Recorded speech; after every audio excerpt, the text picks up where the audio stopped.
শুভেন্দু অধিকারী কি বলছেন দেখুন। সরকারি টাকায় নয়, হিন্দুদের নিধিতে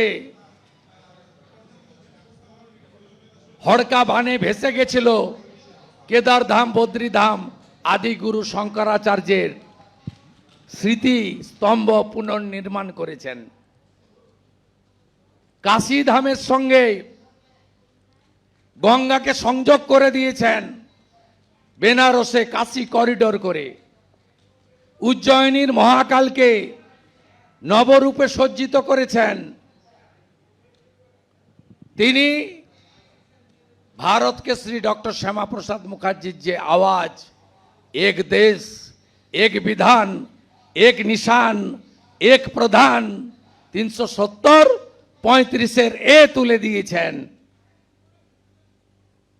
তিনি বলেছেন एक रहेगा तो सिर्फ रहेंगे, नहीं तो निर्ममता का साथ काटेंगे। কোথায় বলেছেন?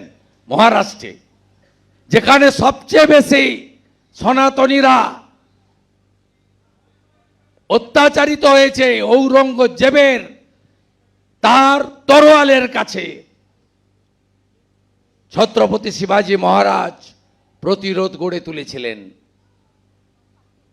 সেই মাটিতে দাঁড়িয়ে তিনি বলেছেন, যে মাটি গণপতি বাপ্পা মরিয়া, মঙ্গলমূর্তি মরিয়া আওয়াজে ধ্বনিত হয় গণপতি উৎসবে, সেই মারাঠা ভূমিয়ে দাঁড়িয়ে বলেছেন। এই অনুব্রত মণ্ডলের বিরুদ্ধে এবারে অ্যাকশন টেকেন রিপোর্ট, আরো একটা অ্যাকশন টেকেন রিপোর্ট বীরভূমের এসপির কাছে তলব করেছে এনসিডব্লিউ। ইতিমধ্যে একটা রিপোর্ট এসপির তরফে পাঠানো হয়েছে, আপনারা জানেন, কিন্তু সেই রিপোর্ট সন্তোষজনক নয়। এইবার রিভিউ অ্যাকশন টেকেন রিপোর্ট চেয়ে পাঠিয়েছে এনসিডব্লিউ। 5 দিনের মধ্যে যাবতীয় নথিসহ সেই অ্যাকশন টেকেন রিপোর্ট জমা দিতে হবে। পুলিশের রিপোর্টের সঙ্গে দেওয়া হয়নি কোনো এফআইআর কপি। এনসিডব্লিউ অর্থাৎ জাতীয় মহিলা কমিশন সূত্রে এই খবর পাওয়া যাচ্ছে। রিপোর্টের সঙ্গে অভিযুক্তের মেডিকেল রিপোর্টও দেওয়া হয়নি বলে খবর সূত্রের। আইসির মোবাইল বাজেয়াপ্ত হলো, অথচ অভিযুক্তর কোনো ডিজিটাল ডিভাইস বাজেয়াপ্ত হয়নি। অবিলম্বে অভিযুক্তর মোবাইল বাজেয়াপ্ত করতে হবে, নির্দেশ জাতীয় মহিলা কমিশনের। একই অপরাধ কোনো সাধারণ নাগরিক যদি করত, তাকে থাকতে হতো জেলে। এক্ষেত্রে অভিযুক্ত খোলামেলা ঘুরে বেড়াচ্ছে। আইন প্রভাবশালীর ক্ষেত্রে বিপরীত হতে পারে না। উর্দি পরা বাহিনী রাজনৈতিক ছত্রছায়ায় থাকা অপরাধীদের থেকে নিজের পরিবারকে রক্ষা করতে না পারলে তা বিপজ্জনক বার্তা যায়। গোটা ঘটনায় স্বচ্ছতার অভাব রয়েছে বলে মনে করছে এনসিডব্লিউ। এই মামলায় বিএনএস এর 79, 352 এবং 74 নম্বর ধারা যুক্ত করার নির্দেশ। এর মধ্যে বিএনএস এর 74 নম্বর ধারা জামিন অযোগ্য।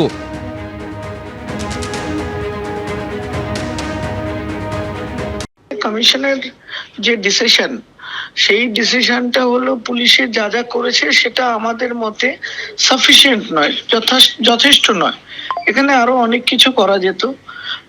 যেমন যেমন যিনি রেসপন্ডেন্ট মানে অনুব্রত মণ্ডল, তাকে আদৌ মানে কোনো প্রভিশন আছে কিনা কাস্টাডিতে নিয়ে ইন্টারোগেশন করার, because is a influential person, সেইটা দেখতে বলা হয়েছে। এবং তার ফোনটা এখনো অব্দি সিজ হয়নি, সেটা প্রয়োজন কিনা, বা সে অন্য কোনো ফোন থেকে কথা বললে সেই নাম্বারে সেই এটা নেওয়া যায় কিনা সেটা বলা হয়েছে।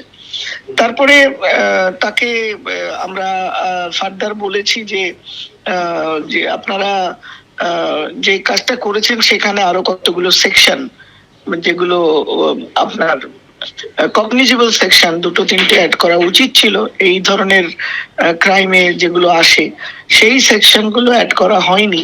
তো সেগুলো অ্যাড করার জন্য ওনাদের বলা হয়েছে।